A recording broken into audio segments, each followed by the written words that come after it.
O cristianismo vai contra a natureza humana, diz ateu, materialista, filósofo. Olha, eu estou extremamente curioso para assistir esse corte desse podcast aí no podcast do Cauê. Porque um ateu falar de natureza humana eu acho interessante. Porque, no meu entendimento, a ideia de natureza humana foi abolida com o darwinismo. E o ateu, ele acredita, obviamente, que o homem é um produto da evolução. Então, se a evolução é verdadeira, a natureza humana não existe. O que existem são populações de indivíduos mais ou menos parecidos que estão mudando ao longo do tempo. Se não há essência, não é possível saber o que é bom ou ruim para o homem de forma objetiva. Não é possível determinar uma ação se ela é má ou boa. Não existe moral. Então, o que será que esse ateu está chamando de natureza humana? E dizendo que o cristianismo vai contra essa natureza. Porque às vezes ele é um aristotélico e está dizendo que o cristianismo então é imoral. Porque é isso. Ir contrário à natureza é agir de forma imoral. Né? Então vamos lá. Vamos ver aí o que ele está se referindo então.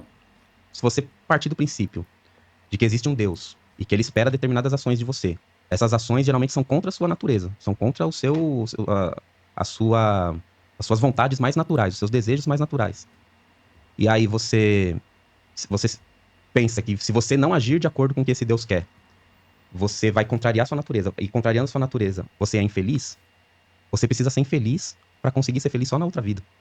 Isso é Você uma acha que, neurose muito grande, cara. você acha que o acaso da matéria dá mais felicidade? Nossa, já vi que essa live vai ser longa, viu?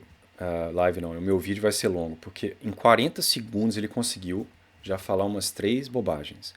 Então vamos lá. Então, claramente, a gente já descobriu o que esse indivíduo está chamando de natureza humana. São simplesmente as paixões, porque ele define como os desejos e vontades.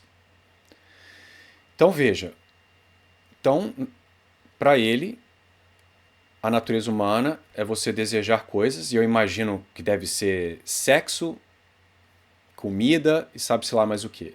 Sempre é isso. E Deus pede para você não fazer essas coisas que o seu corpo deseja. E, portanto, você se torna infeliz, mas Deus te promete a felicidade na vida, né, eterna. Então, olha a quantidade de erros. Primeiro, a essência, a natureza humana é de animal racional. As paixões, elas fazem parte da natureza humana, porque nós somos animais. Mas o que nos distingue dos outros animais é a nossa inteligência. Então, as paixões, elas devem estar subordinadas à inteligência. Segunda coisa, as paixões, elas não são más. Ter desejos sexuais, ter desejos de comer um bolo de chocolate não é mal em si mesmo. Agir de forma desordenada em cima dessas paixões é imoral. E não é preciso ser cristão para chegar a essa conclusão. Aristóteles chegou a essa conclusão, ele era um pagão. Platão chega a essa conclusão. Não era cristão. Basta você compreender a natureza humana. Somente um indivíduo que vive como um animal acha que podemos encontrar felicidade vivendo de forma animalesca, seguindo as paixões de qualquer forma.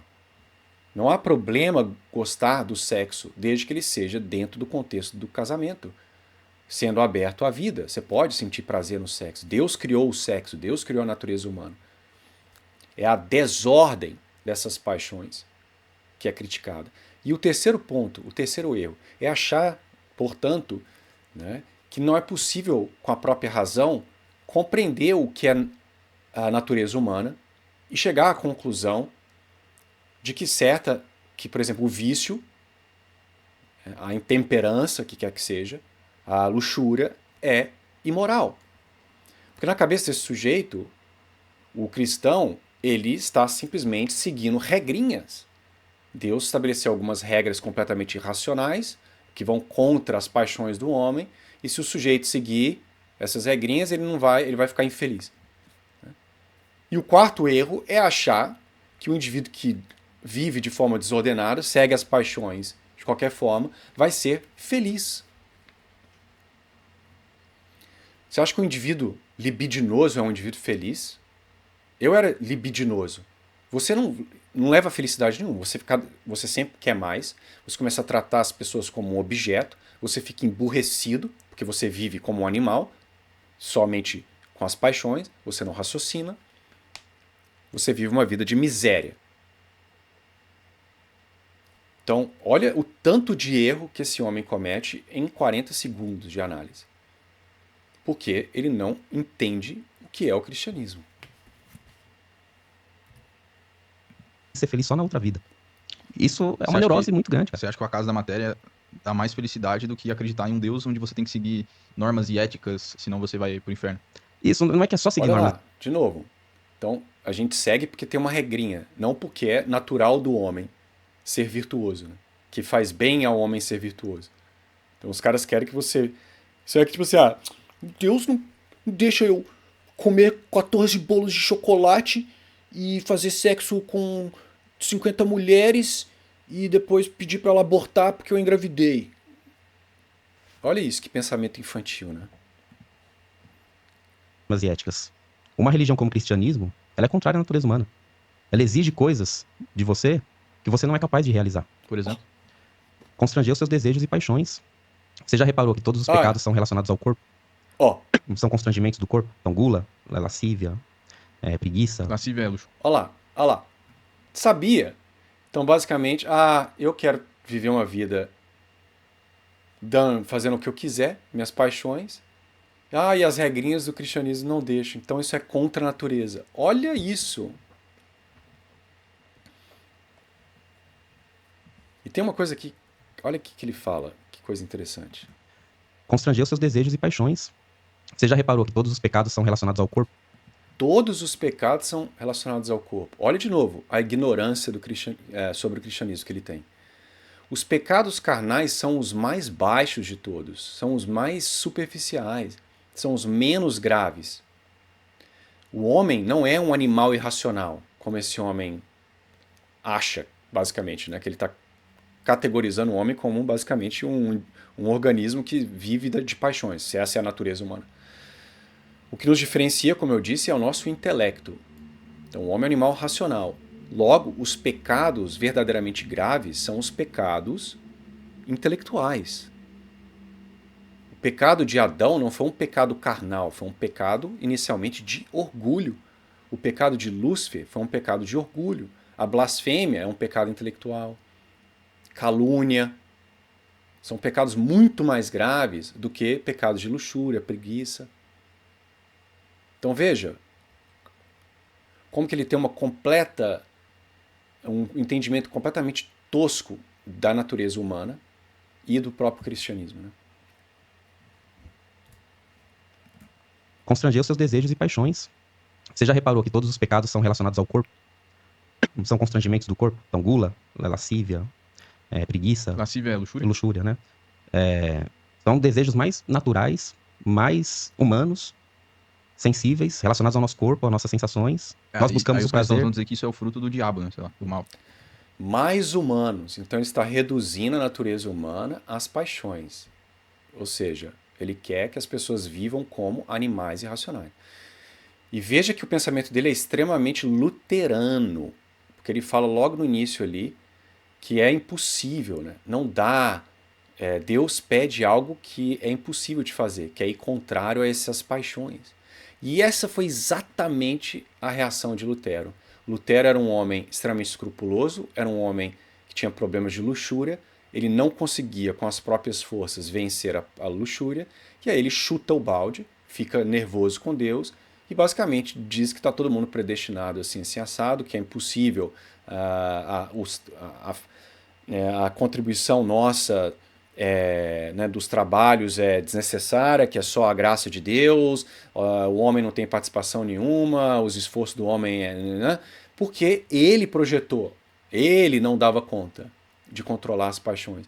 Porque, de certa forma, e aí eu concordo com esse homem, é realmente impossível de controlar as paixões essas que só estão desordenadas por causa do pecado de Adão, porque em Adão as paixões elas obedeciam ao intelecto de Adão, não havia essa concupiscência, essa guerra interna, tá?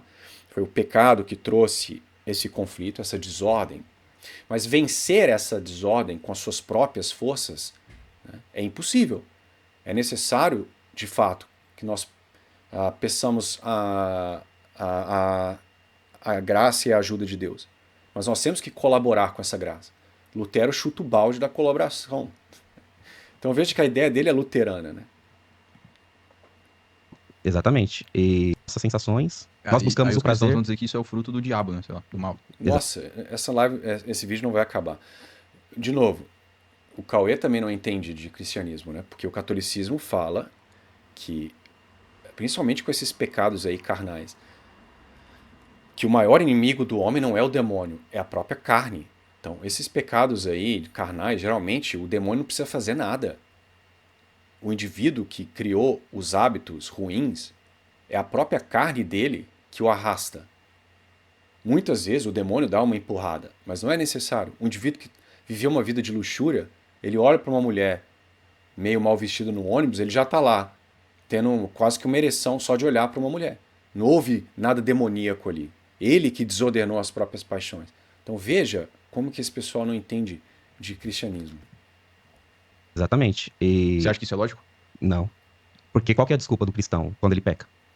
É que ele tem essa inclinação e Deus é misericordioso, então ele tem fé e pede perdão. Para mim, o cristão, ele tá em eterna contradição consigo mesmo. Porque ele sabe que tem aquelas regras, ele sabe que ele tem que seguir, ele não consegue seguir aquelas regras e ele precisa da misericórdia de Deus o tempo inteiro. Sim, ele Então, precisa, ele precisa. Agora veja como que até quando ele acerta errado, por assim dizer, né?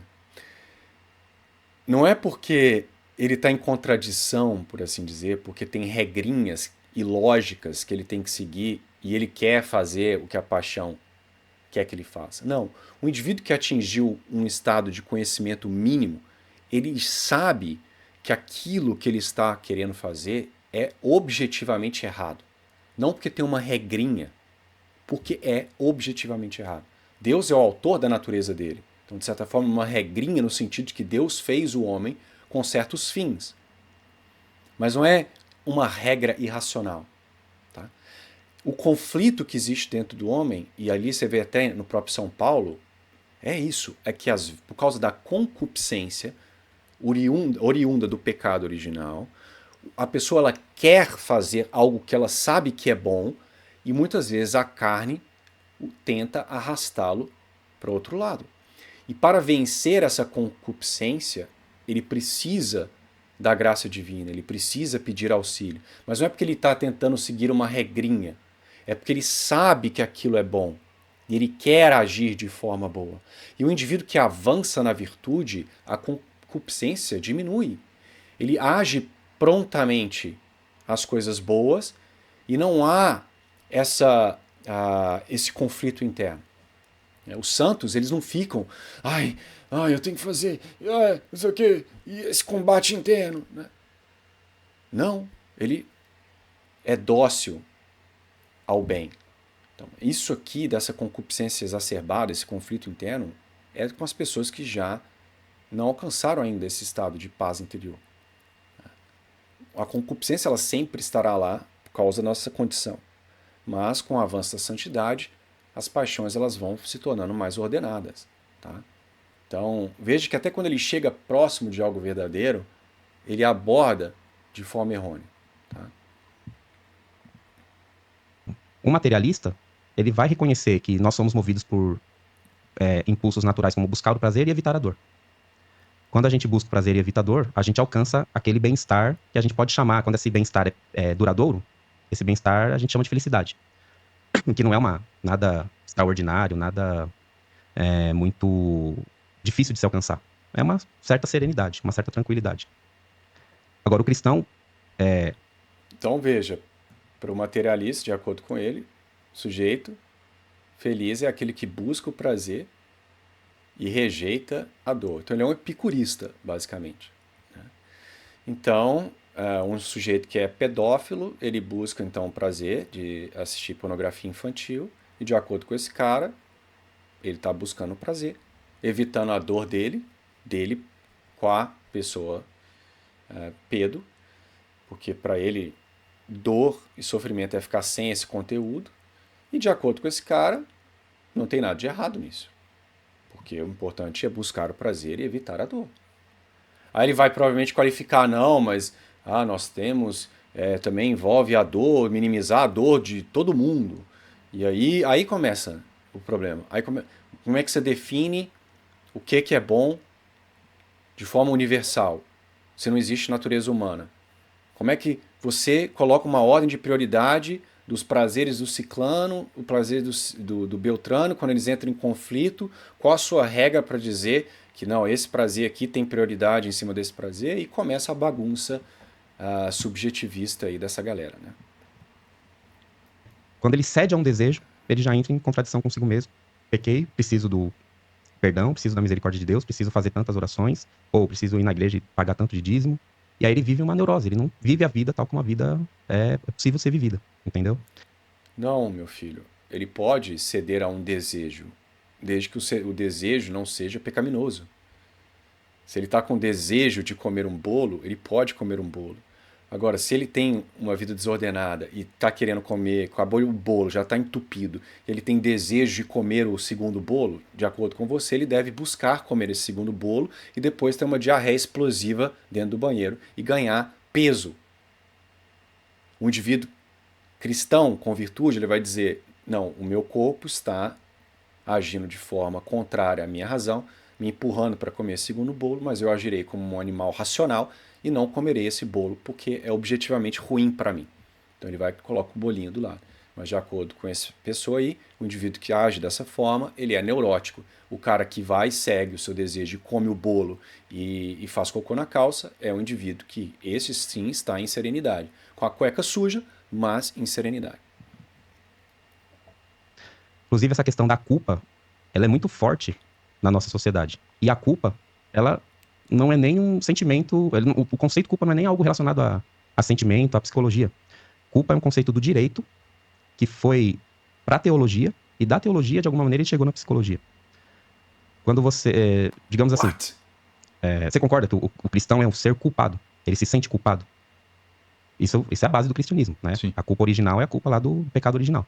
Se sentem na culpa desde Adão e Eva, de certa forma. Exatamente. E essa culpa leva ele a fazer de tudo para obter a misericórdia e a salvação, né? Então ele tem que ter fé, uma fé inquestionável, uma fé absoluta. Bom, não é a culpa, né, filho? É o pecado, né? Se o indivíduo fosse, em princípio, batizado, essa culpa do pecado original ela é lavada, tá? Então, ele está resetado no que diz respeito à culpa. Então, se ele vivesse uma vida íntegra, sem pecado, que vai ser ligeiramente difícil de ocorrer, não haveria culpa nenhuma.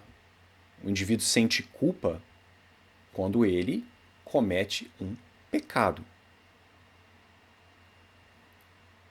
Agora, achar que a ideia de culpa vem do direito. Então, então o direito surgiu antes do homem? Porque o homem já, desde que existe, ele sentia potencialmente culpa. Mas porque ele acredita que existe essas coisas são puramente regrinha, não existe uma natureza humana, né? Então, antes da regrinha ser feita, não haveria culpa, porque o carinha só estaria seguindo a sua própria natureza de acordo com ele, que é prazer e evitar dor. Agora, o indivíduo que comete uma ação contrária à natureza humana, esta sim é a verdadeira natureza humana de animal racional, ele sente culpa, porque ele tem dentro dele um compasso, por assim dizer, uma bússola moral. Para um indivíduo chegar ao ponto que ele comete pecado atrás de pecado e ele não sente vergonha e culpa nenhuma, ele tem que ter chegado a um ponto de degeneração tão elevado que o intelecto dele já está anuviado. Tanto é que essa galera aí defende que as pessoas não devam sentir culpa. Mas essa culpa, quando o erro é cometido, ela é natural do homem. É uma forma, é uma realização da nossa iniquidade e há um movimento, né, um impulso que nos move para longe dessa ação. Nos convida a não repeti-la? Porque se ele duvidar, ele vai estar se condenando ao inferno. Você acha que isso, do ponto de vista lógico, faz sentido? Não. Como que não tem inferno, né? Não tem um mundo espiritual, né? Para o materialista não tem. Mas vamos falar da culpa, que eu acho que é bastante interessante. Culpa é um conceito do direito romano. Então imagina assim, eu sou um nobre e você é outro nobre. Eu te empresto uma armadura ou um cavalo. Quando você vai me devolver, eu estou te emprestando um bem que me pertence. E quando você me devolve esse bem, você tem que me devolver ele sem dano. Se você quebrar a armadura, rachar a armadura, se o cavalo tiver com um dente quebrado, uma pata quebrada, você causou um dano num bem que não te pertence. E aí, você está culpado no sentido de que você me deve algo. Então você precisa reparar esse dano. Ou você me devolve o bem de forma íntegra, como você pegou esse bem, ou você repara o dano e me ressarce de alguma maneira. Ou você me dá uma nova armadura, se não for possível consertar, ou você me dá um novo cavalo, se o cavalo morreu ou quebrou de uma maneira assim que ele não se cura. Mas você tem que ressarcir o dano. Certo, a que ponto você quer chegar? O Santo Agostinho, ele pega essa linguagem do direito e leva para a teologia. Quem criou o mundo? A natureza. Quem criou? Deus. A natureza é um bem que pertence a Deus, porque ele é o criador. Nós somos uma alma, e o nosso corpo não nos pertence. O nosso corpo é um bem que pertence a Deus. Então, quando a gente peca, a gente está causando um dano num bem que não nos pertence. A gente está causando um bem que pertence a Deus. Então, você tem que reparar esse dano. Só que não tem como você reparar o dano do pecado original. Aí vem Jesus, Deus é misericordioso, mandou Jesus, e aí Jesus reparou esse dano. Então, você não pode pecar mais, porque o dano já foi reparado. Que interessante. E se você pecar, você está causando mais dano e você não tem como ressarcir esse dano para Deus. Né? Porque o que você pode dever para Deus? Não tem como dever algo para Deus, é um ser absoluto. Então você não pode pecar. Então, de certa forma, o cristão, é que a maioria não pensa nisso, né? Mas o cara... E o que está errado com a comparação de Santo Agostinho? Se Deus existe e ele te criou, e todo ser vem de Deus, e Deus é o sumo bem infinito, e ao pecar, não é nem esse o principal ponto do pecado, não é você estar causando dano a uma propriedade de Deus. E não é isso que Santo Agostinho está dizendo. O ponto do pecado é que você ofende o sumo bem. Você age contrário à vontade dele. Você age de forma ingrata. E Deus tem uma dignidade infinita. E ele te criou por amor. Ele não te deve nada. Adorar a Deus é algo totalmente lógico e natural. Você foi criado por Deus, ele te deu todos esses prazeres que você idolatra aí, vem dele. Ele que o criou, ele que criou as outras criaturas que você se deleita. Então, o santo, ele se horroriza quando peca pela ofensa que ele causa a Deus. Não por medo do inferno, não porque ele está danificando uma propriedade de Deus, mas porque ele entristece a esse Deus tão bom que o criou.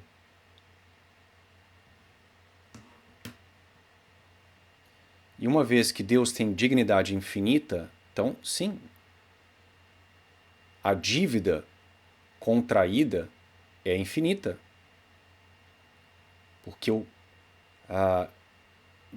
quando você... A gravidade do seu ato, ela vai variar de acordo com a dignidade da pessoa ofendida. Se você não acredita nisso, tenta dar um tapa na cara de um presidente ou de um, sei lá, do rei britânico aqui e veja o que vai acontecer com você. E tente dar um tapa, sei lá, no seu amigo no bar quando ele te irrita porque tomou sua cerveja. Então a pena será diferente. Tá? Não porque o rei, qua pessoa, ele tem mais mérito do que o seu amigo, no sentido qual humano. Né? Ambos são humanos. Mas o rei ele tem uma posição de maior dignidade.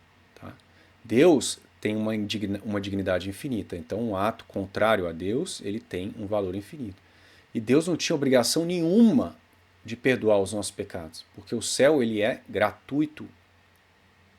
Mas Deus, em sua misericórdia, no seu amor pelo homem, ele se faz homem, ele assume a natureza humana, e enquanto homem, e Deus, né? Cristo era 100% homem, 100% Deus, ele redime a humanidade morrendo por nós.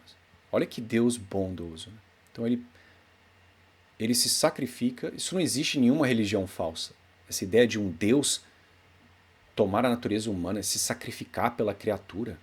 Isso não existe em religião falsa nenhuma. O cara que realmente é um intelectual cristão, ele tem um peso muito grande nas costas, de certa forma. Eu imagino que sim. Eu tenho pra mim Porque a maioria, cara, assim, das pessoas, um peso, de certa forma, o cristão, é que a maioria não pensa nisso, né? Mas o cara que realmente é um intelectual cristão, ele tem um peso muito grande nas costas, de certa forma. eu imagino que sim. Eu tenho pra mim Porque a maioria, cara, assim, das pessoas, e não condenando a religião em si, existem pessoas que eu conheço, assim, que são cristãs, que são incríveis, né, cara? Só que, assim, eu falo no sentido do próprio peso, mas 95%, 98% eu diria que não pensa nesses assuntos, né? Simplesmente, isso o último convidado que veio aqui falou, que, basicamente, as pessoas falam que são cristãs, mas, na verdade, só, cometi um pecado, desculpa a Deus. Quer dizer, não tem as suas práticas, né? é contrário à natureza, o cristianismo. É atentar contra a natureza humana ser cristão. Porque é você De novo, né? Ele não sabe ele não sabe nem definir o que é a natureza humana, mas está dizendo que o cristianismo é imoral e vai contra a natureza humana, né? Mais uma vez, para esse sujeito, eu imagino, não imagino, ele falou, né? Viver como qual humano é seguir suas paixões de forma desordenada. Faça o que você quiser. Procure a paixão, fuja do sofrimento. Epicurista 2.0. E o cristão, ele não tem um peso nas costas. O cristão que vive a vida bem, ele vive de amor. Ele será um barco estável em um mar tempestuoso. Ele pode estar com a saúde péssima, numa cama. Uma Santa Teresinha, por exemplo, morreu com 24 anos de tuberculose. Você lê os escritos dela, ela estava sofrendo de uma aridez espiritual enorme, porque ela pediu, basicamente, para sofrer por Deus. Né? E ela nunca fraquejou no amor por Deus. E a felicidade é essa, é viver em conformidade com a vontade de Deus. Santo Afonso Ligório, ele conta a história de um... Isso no ouvido de um ateu vai parecer uma absurdidade e eles vão ridicularizar caso algum deles assista isso daqui, né? Mas Santo Afonso de Ligório cita no livro Tratado da Conformidade com a Vontade de Deus esse indivíduo que ele pergunta a Deus, eu não me lembro exatamente, eu não vou conseguir parafrasear, mas acho que ele quer saber como alcançar a felicidade, como verdadeiramente ser feliz. E ele é inspirado por um anjo ou por Deus, que quer que seja, a mesma coisa, né? Que o anjo é inspirado por Deus, a ir em um determinado local, se não me engano, era uma igreja, em tal momento. Aí ele vai e chega lá e tem um mendigo ali. Aí ele conversa com o sujeito, como é que você tá? Aí o mendigo fala, eu estou bem, hoje, como sempre estou. Mas como assim você está sempre bem? Ele fala, estou sempre bem porque, veja, ontem choveu muito e eu dei graças a Deus porque era da vontade dele que chovesse. E ele vai falando esse tipo de coisa, sabe? Eu não sei o que, não sei o que. Ele basicamente diz que ele está sempre feliz porque ele percebe que tudo aquilo que ocorre com ele, seja até as misérias da vida, ocorrem porque Deus assim permite. E como ele perfeitamente se conforma à vontade de Deus, ele está sempre feliz. Ele dá um outro exemplo de um fazendeiro que fala, eu estou sempre bem, estou sempre alegre. O clima aqui na minha fazenda sempre faz o clima que eu quero. Eu falo, como assim sempre faz o clima que eu quero? Porque, por exemplo, semana passada choveu, dei graças a Deus, porque era da vontade dele que chovesse, ontem fez... Então, o indivíduo que se conforma com a vontade de Deus, o indivíduo que vive uma vida de santidade, ele sofre bem. Ele sim vive em paz. Então esse sujeito aí chama os cristãos de neuróticos, que estão com peso. Os próprios estudos científicos feitos por materialistas mostram que os católicos, ou coloque então cristãos de maneira geral, porque eu imagino que se aplicaria nesse caso também aos outros, Eles têm você faz aí pesquisas usando, sei lá, critérios aí de certas perguntas standardized, né? Padronizadas. Eles têm um grau de felicidade muito mais alto do que o de ateu. Quem é geralmente miserável, que está cheio de neurose, no antidepressivo, são os ateus. Você pode procurar aqui agora, dá pausa nesse vídeo e coloca aí. Cristãos, pessoas que acreditam em Deus, geralmente são mais felizes. Os ateus não nos acusam de acreditar em Deus para ter uma muletinha. Então veja quem é realmente o neurótico infeliz, né? Negar as manifestações do seu corpo mais naturais. Então, o cristão ele vive esse dilema da culpa, né? Então ele não pode pecar, só que tudo leva ele ao pecado, e quando ele peca, ele precisa da redenção, ele precisa ressarcir o dano que ele causou no bem que pertence a Deus. E é impossível você ser cristão o tempo todo. O protestantismo, ele meio que desvia um pouco, isso é mais no catolicismo, né? Mas o protestantismo ele consegue desviar um pouco disso, na medida em que Eu falei, né? Aí, ó, eu falei que a ideia dele era luterana, né? É impossível. É impossível fazer isso. Interessante, né? ele meio que desvia um pouco, isso é mais no catolicismo, né? Mas o protestantismo ele consegue desviar um pouco disso, na medida em que a fé é suficiente. Sim. Então você precisa ter muita fé. Eu acho que isso faz menos sentido ainda. Exatamente. Mas é que assim, você pode ser um cristão que tem consciência de como o cristianismo se tornou uma religião hegemônica, a religião oficial, digamos assim, do Ocidente, né, do mundo ocidental. E você entendendo esses processos, você sente menos culpa. Você entendendo que o cristianismo foi um produto histórico. Você pode até ter a crença em Deus, que Jesus vai voltar, vai trazer salvação e tudo mais, mas você ficar mais tranquilo porque você sabe que o importante é fazer o bem, o importante é ser generoso, o importante é tratar bem as pessoas, é respeitar as liberdades dos outros. Mas Ué, mas eu achava que fazer o bem era buscar os prazeres. Por que você deveria se preocupar com que o outro, fazer bem para o outro, respeitar a liberdade dos outros? E se buscar o prazer significa obstruir a liberdade alheia? E o cristianismo, o catolicismo é um processo histórico. O que isso significa? É um processo histórico. Você está dizendo que a religião católica ela foi sendo inventada ao longo do tempo? Uma pessoa que entende o catolicismo, ele entende que todo o desenvolvimento católico, ele desenvolve uma fonte que acaba com a morte do último apóstolo. O depósito da fé é ali, está contido na tradição católica. O depósito da fé termina com o último apóstolo. Todo esse desenvolvimento que você vê é simplesmente uma melhor compreensão dessas verdades que lá estavam, que às vezes são obscuras, que exigem um debate teológico, mas nada de novo é criado. E o catolicismo ele é criado pelo próprio Cristo, e isso está lá na Bíblia. Então, o que é isso que ele está dizendo? Que o cara que entende... Então, basicamente, o que ele está dizendo, o cara que começa a achar que o catolicismo é o que eu acho que ele é, né? Que é só um processo histórico aí, uma invenção qualquer, aí ele fica mais de boa. se você entra nessa neurose de você não conseguir lidar com a sua culpa e não conseguir entender o seu corpo como algo natural, aí você sofre, né? E não é à toa que a gente vê, por exemplo, padres que sofrem de depressão, padres que sofrem de diversos transtornos psíquicos. Como isso Então, só padre que sofre de transtorno psíquico? é possível se pro cristianismo alma é uma coisa e corpo é outra? Entendeu? Por isso que é tão difícil aceitar. Pera lá. Alma é uma coisa e corpo... A gente vê, por exemplo, padres que sofrem de depressão, padres que sofrem de diversos transtornos psíquicos. Como isso é possível se pro cristianismo alma é uma coisa e corpo é outra? Entendeu?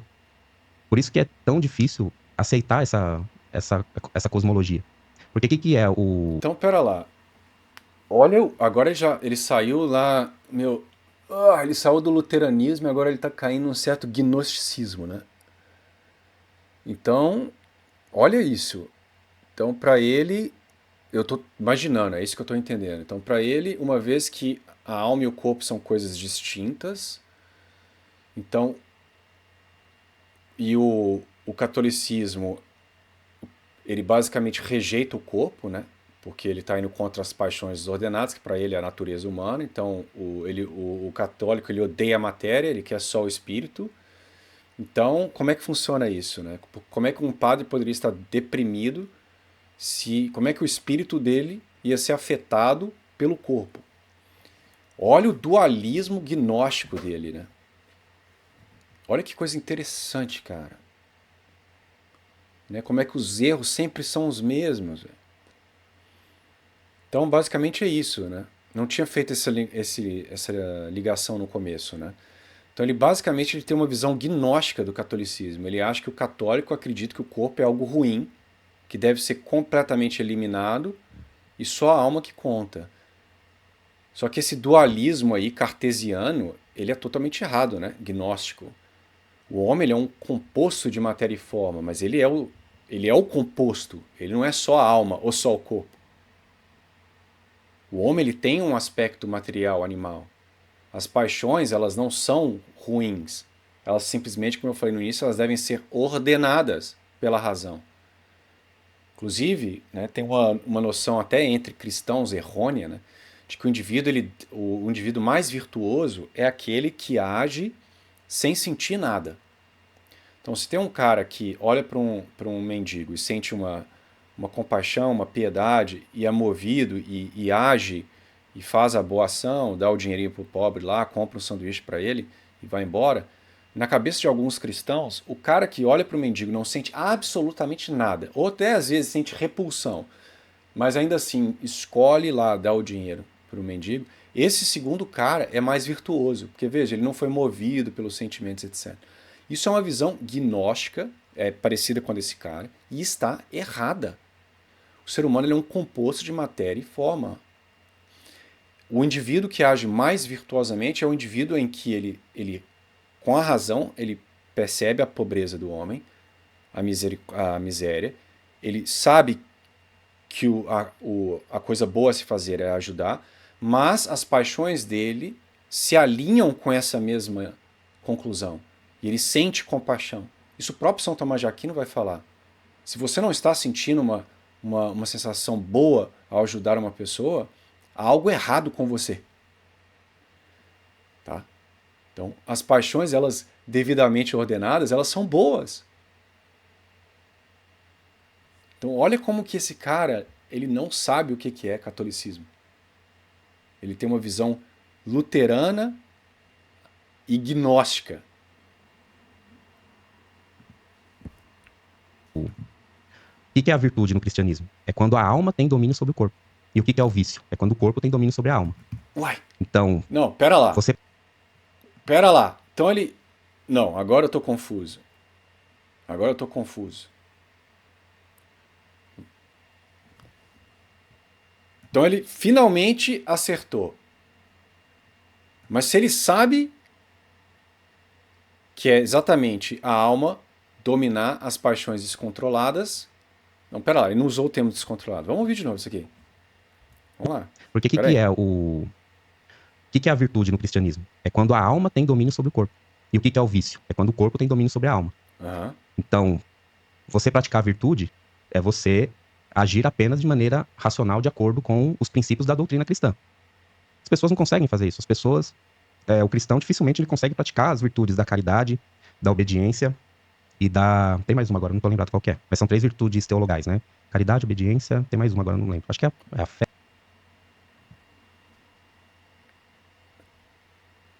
Olha como... De novo, aí já entra o luterano de novo.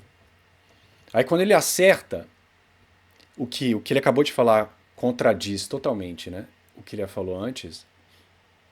Aí quando ele acerta, aí de novo ele cai no Lutero. Então agora ele muda o argumento para dizer que, tá, então não é mais que a matéria é ruim, é simplesmente que a matéria, né, a parte corporal do homem deve ser subjugada, né, deve se subjugar à inteligência. Mas isso é impossível de ser alcançado. Cristão geralmente não é caridoso, não tem fé, não tem virtude teologal nenhuma. Não. esse cara não conhece nenhum cristão que vive propriamente o cristianismo. Tudo bem que hoje em dia, com a decadência da sociedade, agora ele nunca leu um livro de um santo, ele nunca foi em uma paróquia que pratica a fé cristã, nunca viu católicos ajudando o próximo. Eu vejo isso o tempo inteiro. O Vaticano é a maior entidade de caridade do mundo. Doa dinheiro o tempo inteiro para países como a África. Você tem aqui na Inglaterra pessoas que vão na frente de clínica de aborto rezar por 12 horas seguidas o terço, né, literalmente ininterruptamente, pelas almas das criancinhas. Você tem pessoas que visitam o asilo de idosos, você tem pessoas que doam para instituições de caridade, que ajudam o próximo, e esse sujeito está dizendo que não, os cristãos não agem como cristãos. Que é impossível agir de forma boa. É impossível ter fé. É impossível ter caridade. Agora não tô lembrado qual que é. Mas são 3 virtudes teologais, né? Caridade, obediência, tem mais uma, agora eu não lembro. Acho que é a fé mesmo. Eu não lembro. Mas é muito difícil, né? E aí você, observando como é possível que a pessoa que estuda as escrituras sagradas piamente, ela tenha uma fé extremamente consolidada. Por que o corpo e a alma dela entram em conflito tão facilmente assim? Ah, é só ação do diabo? É ação do inimigo? É influências da sociedade? Se as coisas se dessem desse jeito mesmo, houvesse um mundo espiritual e um mundo material e eles fossem coisas distintas, o cristão ia facilmente ter a capacidade de ser cristão. Ele não entraria nesse conflito tão facilmente. Então imagina uma pessoa que é homossexual e que desde pequena ela frequenta uma igreja, aí é já mais no caso dos... Tá.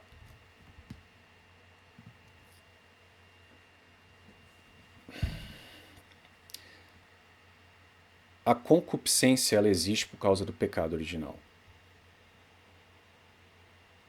E sim, por causa do pecado de Adão, esse conflito, ele é real. E ele pode ser muito sofrido. Uma pessoa que quer fazer o bem e tem as suas paixões desordenadas, ela sofre. Isso desprova o cristianismo? Porque existem aqueles que domam as suas paixões. Eles fazem exatamente aquilo que esse sujeito diz que é impossível. Então eles conseguiram isso com que força? A força deles mesmos? Porque, de acordo com esse sujeito, é impossível fazê-lo. E quem nós admiramos mais em uma sociedade? O indivíduo que vive conforme os prazeres, que não tem esse conflito, ele basicamente segue simplesmente a paixão. Então seria basicamente o oposto, né? A razão dele torna-se submissa à paixão, então ele só age como um animal. Ou os indivíduos que, apesar da concupiscência, buscam fazer o bem. E por causa da sua miséria, às vezes cometem erros, mas buscam se arrepender, se confessar e tentar não cometer o mesmo erro de novo. Quem é um indivíduo digno de admiração? Que sociedade, se você fosse escolher um desses dois indivíduos para formar uma sociedade, esses indivíduos com essa ou aquela característica, qual que você escolheria? Uma sociedade formada por indivíduos que vivem conforme os seus prazeres, ou indivíduos que ainda que tenham essa concupiscência estão sempre tentando subjugar as paixões à inteligência. E quando falham, reconhecem que cometeram um erro, buscam melhorar, se arrependem e pedem perdão. Isso que ele enxerga como uma neurose, ao meu ver, é exatamente o que ele falou, é uma virtude. Então, na cabeça desse sujeito,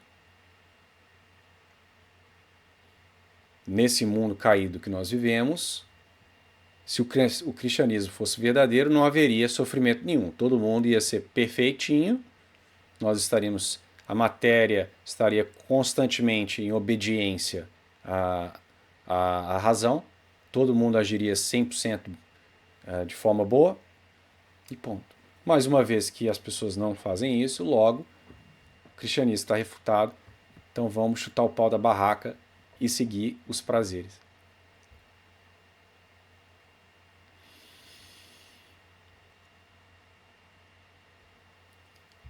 Sem compreender o pecado original, entender essa miséria humana fica um pouco difícil mesmo. Mas é sempre preciso entender que o homem não foi criado com essa desordem. Então, esse mundo ideal aí que ele está contemplando, ele poderia ter ocorrido. Bastava Adão e Eva não terem pecado. E eles não tinham essa concupiscência empurrando eles para um lado e para o outro. Por isso que o pecado deles é tão grave, porque eles foram criados em estado de justiça. Eles tinham graça, estavam ali em graça com Deus, em amizade total com Deus, as paixões completamente ordenadas, e ainda assim, por causa do intelecto, uma escolha deliberada, eles causaram toda essa bagunça. Por isso que o pecado deles é tão grave. E o pecado de uma pessoa agora, no estado atual, com concupiscência, é muito menos grave. Principalmente quando é pecado carnal. Então, eu vou fazer uma admissão. Uma pessoa com um pouco conhecimento de teologia, do catecismo, ele nunca vai conseguir compreender a ideia do sofrimento, de redenção. Eu vou concordar com esse homem aí, que infelizmente nós vivemos um período da humanidade em que a vasta maioria dos cristãos, inclusive católicos, não vivem o catolicismo. E é mais fácil, por causa disso, para um indivíduo desse ir num podcast falar que esse tipo que a vida virtuosa é impossível, uma vez que quase todos parecem não segui-la. Mas não foi sempre assim. Nós tivemos períodos da humanidade em que a santidade, de maneira geral, era muito melhor, quando a igreja estava em um estado mais saudável. A igreja, né, no que eu digo aqui, a igreja enquanto corpo místico de Cristo, ela não pode, por assim dizer, ela é perfeita, né? Mas os membros podem apodrecer, né? Os indivíduos que a compõem. Então, no aspecto humano da coisa, a igreja ela é sobrenatural, né? Mas os membros continuam sendo humanos falíveis, né? Então, nós estamos em um momento em que há uma crise generalizada na igreja e fora dela. Mas ainda assim, nós temos indivíduos que vivem vidas de santidade. Óbvio que esse indivíduo jamais saberia disso, porque ele não está nos meios corretos, né? Mas qualquer católico que presente vai dizer que ele conhece pessoalmente diversos santos na paróquia. E ele fala, nossa, quem me dera ser como Ciclaninha ou Beltrano, indivíduos piedosos, viviam uma vida de integridade, mesmo nas mazelas, o sujeito perdeu, sei lá, a casa num acidente, perdeu o filho, o sujeito tem lá magnânimo, sempre fiel. Você vê isso com frequência. O que ele disse é impossível. Então, essas coisas que ele está mencionando, algumas são até extremamente interessantes, sabe? E infelizmente a vasta maioria dos cristãos nada sabem sobre essas coisas. Mas veja que a conversa dele é um pouco confusa, né? Ainda que ele admite que a busca da virtude no catolicismo é subjugar as paixões ao intelecto, ele às vezes cai em uma interpretação completamente gnóstica, totalmente dualista de forma e matéria. Ele parece reconhecer que existe a questão do pecado original, mas Por outro lado, ele não parece não compreender a concupiscência. Aí toda vez, como ele acha, né, que o indivíduo deveria estar sempre subjugando o corpo de forma perfeita, aí já acha que quando não ocorre, o sujeito vai atribuir isso ao demônio. Então, assim, eu acho que ele não compreende muito bem a ideia de concupiscência, de incontinência.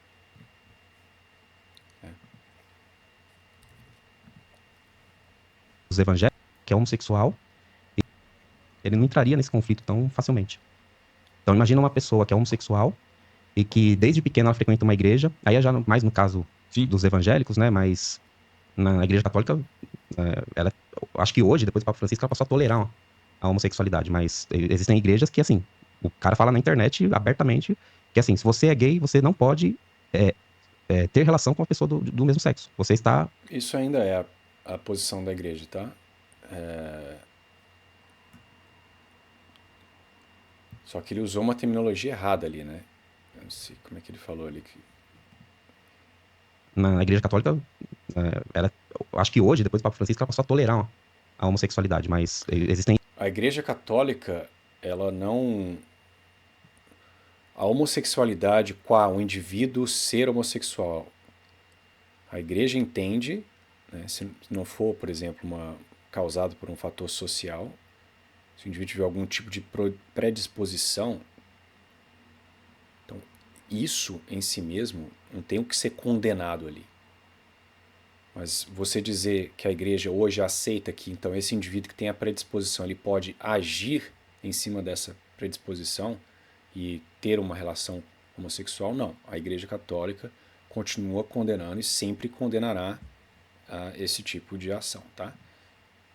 Tem igrejas que, assim, o cara fala na internet abertamente que, assim, se você é gay, você não pode ter relação com a pessoa do mesmo sexo. Você tem que se conter. Você tem que... você não pode deixar que essa manifestação do seu corpo, ela ocorra. É você condenar uma pessoa a ser infeliz a vida inteira. Concorda? Mas se é de fato que a pessoa acredita, entende? Mas ela vai entrar em conflito. Ela vai entrar em conflito, vai sofrer, uma hora ela vai ceder ao Tudo desejo. gera sofrimento, né? Uma hora ela vai ceder ao desejo, vai pecar, e esse pecado pode acarretar diversos problemas, transtornos. Muito bom esse corte, né? Agora eu peço meu por favor, para que você... Tá. Infelizmente, com o YouTube a gente não pode falar sobre homossexualidade, né? Mas veja que,